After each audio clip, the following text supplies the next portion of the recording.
ದಿವೋಹಂ ಸ್ನೇಹಿತರೆ, ನಾನು ನಿಮ್ಮ doctor Deepa Rani Shekhar, transform life programmes ಇಂದ ಲವ್, ಲೈಟ್ ಆ್ಯಂಡ್ ಗ್ರ್ಯಾಟಿಟ್ಯೂಡ್. ಹೇಗಿದ್ದೀರಾ ಎಲ್ರು? ಹೊಸ ವರ್ಷ ಮೊದಲನೇ ತಿಂಗಳು, ಎಲ್ರು ಆರಾಮಾಗಿದ್ದೀರಾ ಅಂತ ಅನ್ಕೊಂಡಿದೀನಿ. ಹಾಗೆ ಬೆಲ್ಲೈಕನ್ನ ಕ್ಲಿಕ್ ಮಾಡೋದನ್ನ ಮರಿಬೇಡಿ ಅನ್ನೋದು ನನ್ನ ಸವಿನಯ ವಿನಂತಿ. ಆಲ್ರೆಡಿ ಮಾಡಿದ್ರೆ ನಿಮ್ಗೆ ತುಂಬು ಹೃದಯದ ವಂದನೆಗಳು.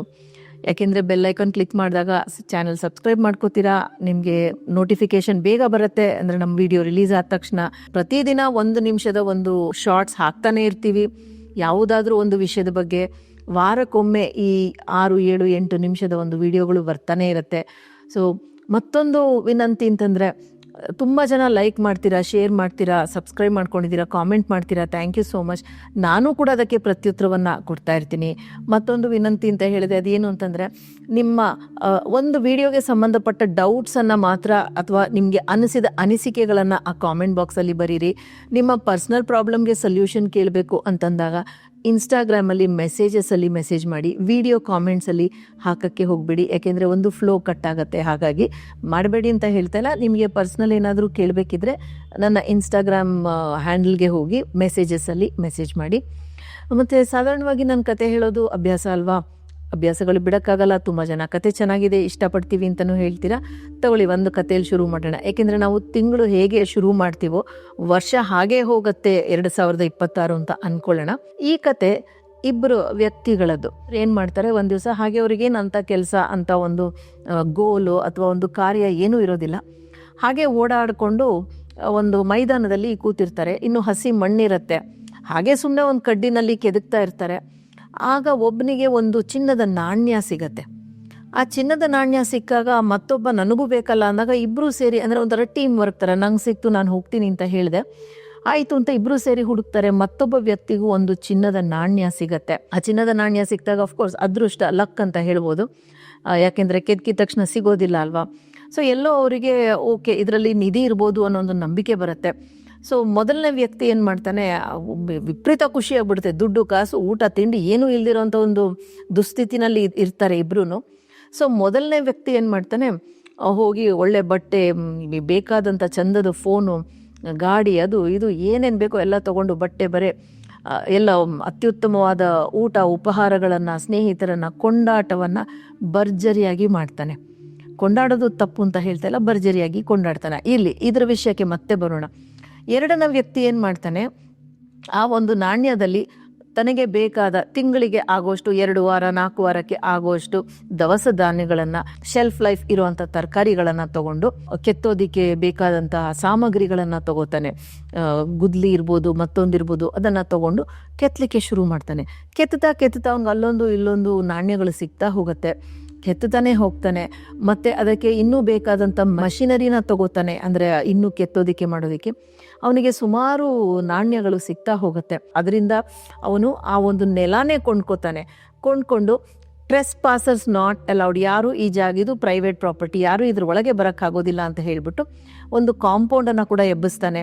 ಹಾಗೆ ಅವನು ಬೆಳೀತಾ ಹೋಗ್ತಾನೆ. ತನ್ನ ಪರಿವರ್ತನೆ, ತನ್ನ ಒಂದು ಶ್ರಮ ಎಲ್ಲವನ್ನ ಲೆಕ್ಕಕ್ಕೆ ತೆಗೆದುಕೊಡ್ತಾ, ತದನಂತರ ಅವನು ಭರ್ಜರಿಯಾಗಿ ಭೂರಿ ಭೋಜನವನ್ನು ಏರ್ಪಡಿಸಿ ತನ್ನ ಕುಟುಂಬದವರನ್ನ, ಸ್ನೇಹಿತರನ್ನ, ಯಾರ್ಯಾರೆಲ್ಲ ಇರ್ತಾರೋ ಅವ್ರನ್ನೆಲ್ಲ ಕರೀತಾರೆ. ಅಷ್ಟರಲ್ಲಿ ನಮ್ಮ ಮೊದಲನೇ ವ್ಯಕ್ತಿ ಇದ್ನಲ್ಲ, ಮತ್ತೆ ವಾಪಸ್ ಬರ್ತೀನಿ ಅಂತ ಹೇಳಿದ್ನಲ್ಲ, ಆತ ಕೈ ಖಾಲಿಯಾಗಿ ಹೋಗುತ್ತೆ. ಮತ್ತೆ ನಾಣ್ಯ ಕೆದ್ಕೋಣ ಅಂತ ಬಂದಾಗ ಟ್ರೆಸ್ ಪಾಸರ್ಸ್ ನಾಟ್ ಅಲೌಡ್ ಅಂತ, ಯಾರು ಒಳಗೆ ಬರೋ ಹಾಗಿಲ್ಲ ಅನ್ನೋ ಬೋರ್ಡನ್ನು ನೋಡ್ತಾನೆ. ಸೊ ಇದರಿಂದ ಏನು ಅರ್ಥ ಆಯಿತು ನಿಮಗೆ ಸ್ನೇಹಿತರೆ? ನಮಗೆ ಅವಕಾಶಗಳು ಬರ್ತಾ ಇರುತ್ತೆ. ಲಕ್ ಅನ್ನೋದು, ಅದೃಷ್ಟ ಅನ್ನೋದು ಒಂದು ವಿಷಯ, ಆದರೆ ಅವಕಾಶಗಳು, ಚಾನ್ಸಸ್ ಬರ್ತಾನೆ ಇರುತ್ತೆ.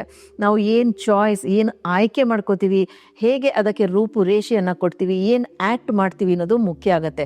ಸೊ ಇಬ್ಬರು ವ್ಯಕ್ತಿಗೆ ಒಂದೇ ಅವಕಾಶ ಸಿಕ್ತು. ಅದನ್ನು ಅವರು ಹೇಗೆ ಆಯ್ಕೆಗಳನ್ನು ಮಾಡಿಕೊಂಡ್ರು, ಹೇಗೆ ಕಾರ್ಯರೂಪವನ್ನು ಮಾಡಿದ್ರು, ರೂಪುರೇಷೆಯನ್ನು ಹೇಗೆ ಕೊಟ್ಟರು ಅನ್ನೋದು ಅವರ ಜೀವನದ ದಿಕ್ಕನ್ನು ಬದಲಾಯಿಸ್ತು. ಹಾಗಾಗಿ ಈ ವರ್ಷದ 2026 ಮೊದಲನೇ ತಿಂಗಳಲ್ಲಿ ನೀವು ಕೂಡ ನಾಣ್ಯ ಅಂತಂದರೆ ನಿಮಗೆ ಇನ್ನೂ 11 ನಾಣ್ಯಗಳಿದೆ. ಆ ನಾಣ್ಯಗಳನ್ನು ಹೇಗೆ ಬಳಸ್ಕೋತೀರಾ, ಏನು ಮಾಡ್ತೀರಾ ಅನ್ನೋದನ್ನು ಯೋಚನೆ ಮಾಡ್ಕೊಳ್ಳಿ. ಮತ್ತು ನಾನು ಈಗ ನಿಮಗೆ ಸಮೃದ್ಧಿ ಬಗ್ಗೆ, ಅಂದರೆ ಮೊದಲನೇ ತಿಂಗಳಲ್ವಾ, ಅಭಿವೃದ್ಧಿ, ಸಮೃದ್ಧಿ, ಐಶ್ವರ್ಯ, ಅಂದರೆ ಮನಿ ಇರ್ಬೋದು, ಅವಕಾಶಗಳಿರ್ಬೋದು, ಇದನ್ನು ಜಾಗೃತಗೊಳಿಸೋದಕ್ಕೆ ಒಂದು ಯಂತ್ರವನ್ನು ಹೇಳ್ತೀನಿ. ಯಂತ್ರದ ಜೊತೆ ಕೆಲವು ಸಿಗಿಲ್ಗಳನ್ನು ಕೂಡ ತೋರಿಸ್ತೀನಿ ನಾನು ನಿಮಗೆ. ಸೊ ಒಂದು 3 ಮನೆಗಳಿರುವಂಥ ಚೌಕವನ್ನು ಮಾಡ್ಕೊಳ್ಳಿ. 3 ಕಾಲಮ್ 3 ರೋ. ಹಸಿರು ಬಣ್ಣದ ಪೆನ್ ಇರಲಿ, ಸ್ಕೆಚ್ ಪೆನ್ನೇ ಆಗಲಿ. ಏಕೆಂದರೆ ಸ್ಕೆಚ್ ಪೆನ್ ಇಂಕು ಅರ್ತ್ ಅಂದರೆ ಭೂಮಿಯ ಒಂದು ಸಮಾನಕ್ಕೆ ತುಂಬ ಹತ್ತಿರ. ಮೊದಲನೇದಾಗಿ 27 ಬರೀರಿ. 7 ಬರಿಬೇಕಾದ್ರೆ ಯಾವತ್ತೂ ಆ ನಂಬರನ್ನು ಕಟ್ ಮಾಡಬೇಡಿ. ಸಾಧಾರಣವಾಗಿ ಅಭ್ಯಾಸ 7 ಬರೆದು ಒಂದು ಲೈನ್ ಹಾಕೋದಿರುತ್ತೆ. ಲೈನ್ ಹಾಕಿದಾಗ ಬರೋ ಅದೃಷ್ಟನೇ ನೀವೇ ತಡೆದ ಹಾಗೆ 27, 20, 25 ಇದು ಮೊದಲನೇ ರೋ. ಎರಡನೇ ರೋ 22, 24, 26 ಇದು ಎರಡನೇ ರೋ. ಮೂರನೇ ರೋ 23, 28, 21 ಇದು ಒಂದು ಯಂತ್ರ ಅಂತ ಹೇಳ್ಬೋದು. ಈ ಯಂತ್ರಕ್ಕೆ ನೀವು 4 ಸಿಗಿಲನ್ನು ಸೇರಿಸಿ. ಸಿಗಿಲ್ ಅಂತಂದಾಗ ರೂನ್ಸ್ ಅಂತ ಕೂಡ ಹೇಳ್ಬೋದು. ಈ ರೂನ್ಸ್ ಅಂತಂದಾಗ ಅದರಲ್ಲಿ ಬೇಕಾದಷ್ಟು ಎನರ್ಜಿ ಇರುತ್ತೆ. ಅದನ್ನು ಕೆಂಪು ಬಣ್ಣದ ಪೆನ್ನಿಂದ ನೀವು ಯಂತ್ರದ 4 ಮೂಲೆಗಳಲ್ಲಾದರೂ ಬರಿಬೋದು ಅಥವಾ ಯಂತ್ರದ 4 ದಿಕ್ಕುಗಳಲ್ಲಾದರೂ ಬರಿಬೋದು. ಅದು ನಿಮ್ಮ ಇಷ್ಟ. ಮೊದಲನೇದನ್ನು ನಾನು ಬರಿತಾ ಇದ್ದೀನಿ. ಮತ್ತು ಅಂದರೆ ಯಾವಾಗಲೂ ಹೀಗೆ ನೀವು ಕ್ಲಾಕ್ ವೈಸೇ ಹೋಗಬೇಕು. ಹೀಗೆ 4 ಇದನ್ನು ನೀವು ಬರೆದಾಗ ಅದು ಇನ್ನೂ ಹೆಚ್ಚು ಶಕ್ತಿಯುತವಾಗಿ ಆಗತ್ತೆ. ಸೊ ಇದನ್ನು ಬರೆದ ಮೇಲೆ ನೀವು ಇದನ್ನು ನಿಮ್ಮ ಮನಿ ಬಾಕ್ಸಲ್ಲಿ ಇಟ್ಕೋಬೋದು, ನಿಮ್ಮ ಪರ್ಸಲ್ಲಿ ಇಟ್ಕೋಬೋದು, ಅಥವಾ ಮನೆಯ ದೇವ ಮೂಲೆಯಲ್ಲಿ ಏನಿರುತ್ತೆ ಅಲ್ಲಿ ಇಡ್ಬೋದು, ಕುಬೇರ ಮೂಲೆಯಲ್ಲಿ ಇಡ್ಬೋದು, ದೇವರ ಮನೆಯಲ್ಲಿ ಇಡ್ಬೋದು ನೀವು. ಅಥವಾ ಇದನ್ನು ನೀವು ಫೋಲ್ಡ್ ಮಾಡಿ ನಿಮ್ಮ ಪರ್ಸಲ್ಲಿ ಕೂಡ ಇಟ್ಕೋಬೋದು. ಅಥವಾ ನಿಮಗೆ ಪೂರ್ತಿ ಯಂತ್ರ ಬರೀಲಿಕ್ಕೆ ಆಗಲಿಲ್ಲ ಅಂತಂದರೆ ಬರೀ ಹೀಗೆ 4 ಸಿಂಬಲ್ಗಳನ್ನು ಮಾತ್ರ, ಈ ರೂನ್ಸನ್ನು ಮಾತ್ರ ಇಟ್ಕೋಬೋದು. ಬೈಂಡಿಂಗ್ ರೂನ್ಸ್ ಅಂತ ಇದನ್ನು ಹೇಳ್ತಾರೆ. ಸೊ ಇದನ್ನು ಕೂಡ ನೀವು ಮಾಡ್ಬೋದು. ಸೊ ನಂತರ ಬರೋ ಅವಕಾಶಗಳನ್ನು ನೀವು ಏನು ಆಯ್ಕೆ ಮಾಡಿಕೊಂಡು ಹೇಗೆ ಮುಂದಕ್ಕೆ ತೊಗೊಂಡು ಹೋಗ್ತೀರಾ ಅನ್ನೋದ್ರ ಮೇಲೆ ನಿಮಗೆ ಅದು ಏನು ಪ್ರತಿಫಲವನ್ನು ಕೊಡುತ್ತೆ ಅನ್ನೋದು 2 ವ್ಯಕ್ತಿಗಳ ವಿಷಯವನ್ನು ಹೇಳಿದೆ ಅಲ್ವಾ, ಹಾಗೆ ಆ ಕಥೆನಲ್ಲಿ ನಡೆದ ಹಾಗೆ ನಿಮಗೆ ನಡೀತಾ ಹೋಗುತ್ತೆ. ಸೊ ಈ ಒಂದು ಯಂತ್ರವನ್ನು ಮತ್ತು ಇದರ ಜೊತೆ ಈ ಬೈಂಡಿಂಗ್ ರೂನ್ಸನ್ನು ಬರೆದು ನೀವು ಹೇಗೆ ಬೇಕೋ ಹಾಗೆ ನಿಮ್ಮ ಜೀವನವನ್ನು ರೂಪಿಸ್ಕೋಬೋದು. ಇದೆಲ್ಲ ನಿಮ್ಮ ಜೀವನದಲ್ಲಿ ಬರುವಂಥ ದ್ವಾರಗಳು ಬೇಕಾದಷ್ಟಿರುತ್ತೆ. ಆ ದ್ವಾರಗಳಿಗೆ ಕೀಲಿ ಕೈ ಅಂದ್ಕೊಂಡ್ರೆ ತಪ್ಪಾಗೋದಿಲ್ಲ. ಸೊ ಖಂಡಿತ ನಿಮಗೆಲ್ಲ ಒಳ್ಳೆಯದಾಗಲಿ. ಮತ್ತು ನೀವು ಹೇಗೆ ಬಳಸ್ಕೊಂಡ್ರಿ ಇದರಿಂದ ನಿಮಗೆ ಏನು ಉಪಯೋಗ ಆಯಿತು ಅನ್ನೋದನ್ನು ಖಂಡಿತ ಕಾಮೆಂಟ್ ಬಾಕ್ಸಲ್ಲಿ ತಿಳಿಸಿ. ಮತ್ತು ಇದು ನೀವು ಇನ್ನೊಂದು ಪ್ರಶ್ನೆ ಕೇಳ್ತೀರಾ, ಏನು ಮಾಡಬೇಕು ಇದನ್ನು ಅಂತ. ಎಷ್ಟು ದಿವಸ ಬೇಕೋ ಅಷ್ಟು ದಿನ ಇರಲಿ, ಮತ್ತೆ ಬೇರೆ ಯಂತ್ರ ಮಾಡಬೇಕು, ಮರು ಯಂತ್ರ ಅಂದಾಗ ಇದನ್ನು ನೀವು ಕೃತಜ್ಞತೆಯಿಂದ ಹರಿದು ಅಥವಾ ಭಸ್ಮ ಮಾಡಿ ನೀರಿಗೆ ಅಥವಾ ಭೂಮಿಗೆ ಹಾಕ್ಬಿಡಿ.